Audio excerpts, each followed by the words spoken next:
ಇದೊಂದು ಪೋಸ್ಟ್ ಅನ್ನ ನೋಡ್ಬಿಡಿ.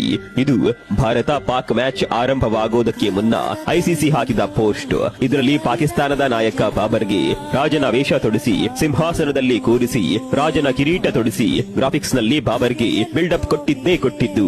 ಈ ಪೋಸ್ಟ್ ಅನ್ನ ಹಾಕಿ ಕೊಚ್ಚಿಕೊಂಡಿದ್ದು. ಕ್ರಿಕೆಟ್ ಬಾಸ್ ಐಸಿಸಿಯೇ ಈ ರೀತಿ ಹೊಗಳಿದ್ರೆ ಮುಗಿತಲ್ಲ, ಇನ್ನೇನು ಬೇಕು ಹೇಳಿ.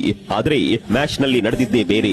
ಐಸಿಸಿ ಹೊಗಳಿ ಅಟ್ಟಕ್ಕೇರಿಸಿದ್ದ ಬಾಬರ್ 0ಯಲ್ಲೇ ಔಟ್ ಆಗ್ತಾರೆ.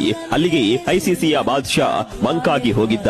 ನಮ್ಮ ಕಿಂಗ್ ಮಾತ್ರ ಹಾಗಲ್ಲ, ತನ್ನನ್ನ ಕ್ರಿಕೆಟ್ ಲೋಕ ಯಾಕೆ ಕಿಂಗ್ ಅಂತ ಕರೆಯುತ್ತೆ ಅನ್ನೋದನ್ನ ಪ್ರತಿಯೊಂದು ಹೊಡೆತದ ಮೂಲಕ ನಿರೂಪಿಸ್ತಾ ಇದ್ರು.